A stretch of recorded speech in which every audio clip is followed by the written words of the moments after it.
is up, YouTube? Rez back here again, and today we're going to go over a super dope video where we're going to be talking about my 3-month experience or 3-month ownership with the GTR. Sorry if it's a little bit windy. Hopefully you guys can still hear really well. Well, we're just going to jump right to it. So before we get started with today, I want to just go over our sponsor for today. It's going to be East Detailing. If you can see, I got their steering wheel cover on here. I'll put the video where I did my Evo so you guys know how to install it, and I'll link it below.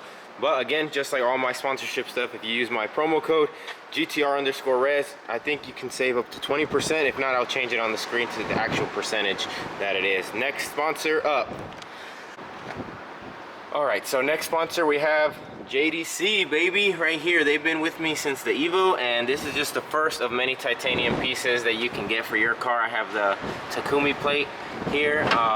So yeah, you can save up to, I believe, 15 or 10%. I'll leave it on the screen by using my promo code GTR_Rez, and that's going to be today's sponsors. So what can I say about 3 months of owning this car? Honestly, it still doesn't feel real. For you guys that know, who've been watching for a little bit, the GTR, the R35 in specific, has been my ultimate dream car since I was a little shit. And this was the car that pretty much was one of my first cars that I really was interested in, besides like the 350Z. Damn, it's fucking windy. Hopefully you guys can still hear very well. But yeah, so this has been my dream car, and what can I say? It's still amazing. It's an amazing car. Very dailyable for what it is. And I don't daily it because to me, I like having my special car and not driving it every day for like mundane tasks, because it kind of takes some of that specialness out of it. So I really just drive it about like once a week. But believe it or not, I got it with about 8,000 miles. Right now we're almost at 36,000 miles. So I do drive the car. I've gone to a few different shows, but overall, great car. First off, we're gonna go in and we're just gonna talk about the drivability of the car on daily use, and then a little bit more spirited driving. All right, so the GTR, the R35 in specific, drivability. Like I said, when I first got it, I did daily it for a little bit because I sold my other daily. And overall, it wasn't a bad daily experience, very comfortable for what it is. But you do notice that when you're driving it, you can tell like the clunkiness of it, and that transmission, especially like in traffic and stuff like that, going at slower speeds. This thing, for some reason, it's trying to be like super economic all the time. So like going at, you can be going like 35 miles an hour and it'll be in 6th gear already, which kind of sucks. It kind of is kind of annoying in that aspect of it. But once you switch it to, if you're gonna do some more spirited driving, once you put that transmission in R mode, or you just switch to manual paddles, which I recommend just doing that if you're gonna do some spirited driving.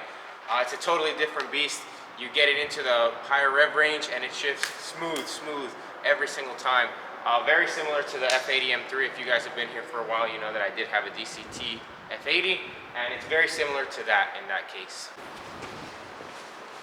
Alright, so in terms of the GTR, in terms of like power, I did get mine at full bolt-on, but at the level it sits right now, it's amazing.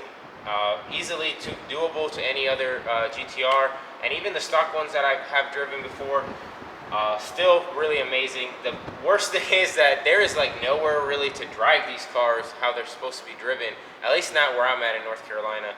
There's not enough roads to really open her up. If I give it a little bit of gas, I'm like in 3 digits, like almost instantly. But it does not disappoint in that Godzilla name when it comes to power.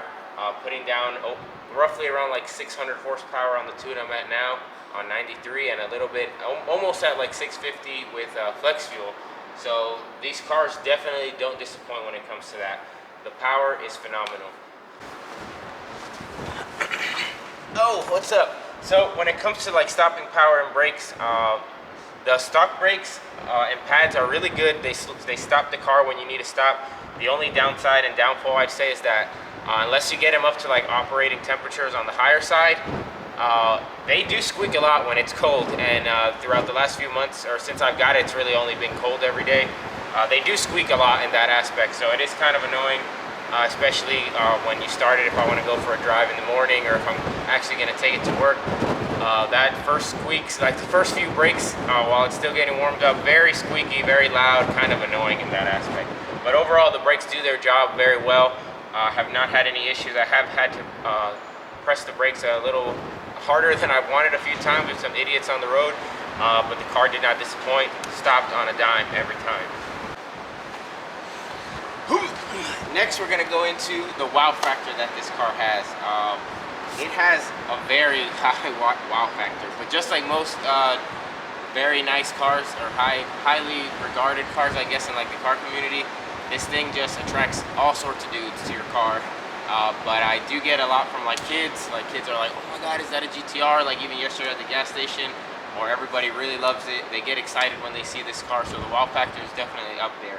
It's not as something as flashy, obviously, as like a Lamborghini or anything like that, but it does get a lot of attention from the car community, the car enthusiasts that's on the road when they see one of these. Especially in my area, there's not a lot of GTRs. I believe I'm like one of 3, and one guy never drives his, and the other one is like bone stock. So the wow factor is definitely up there, and it gets the people excited when they see it. As for myself, every time I go into my garage and I look at this car, I'm like, holy shit, like I own a GTR. That is so freaking dope.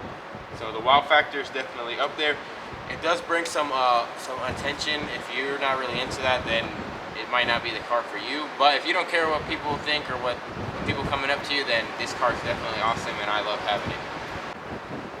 So overall, the GTR, to me, the 3 months of ownership, I freaking love this car. Like, there's no other car that I would want more than this. And if I ever do end up getting anything else, the only car that I could see myself even wanting is like a Porsche GT3, and that's only been recently. But there's nothing else I want other than this. As time progresses, I'm going to start doing more and more mods to it. We got a few things that I haven't shown that I've done that I'll probably put at the end of the video. We did some underglow because it's 2022, underglow is back, and I really liked it. I found a kit that was very manageable and expensive and still looks really good. So I'll show you that, guys, later on tonight. And then what we're gonna do now is we're just gonna go on a nice POV drive. So if you guys want to see the inside of the car and how it drives on a few turns and stuff like that, stay tuned. But yeah, overall 3 months of ownership, and I can't wait for how many ever years I own this car, because I don't think I'm gonna get rid of this one like some of my other cars that I've had, because it's just such a blast to drive, and there's nothing else that honestly to me compares to this. Everything, the drivability, the wow factor, like everything combined, like to me this is like my dream car. I know it kind of sucks that it's not like a manual, but with this much power, I feel like anything over like 500, a manual is not very usable. It's harder to control. You got to keep your hands on the wheel when you're going that fast. So I think like the perfect manual car, like with the best power to like ratio, I would say would be like an E92 M3, which I do want to get one of those in the future. But yeah, this is an awesome car, and again, we're gonna go ahead and do this POV drive, so stick around because it's gonna be good. The sounds this car makes, amazing.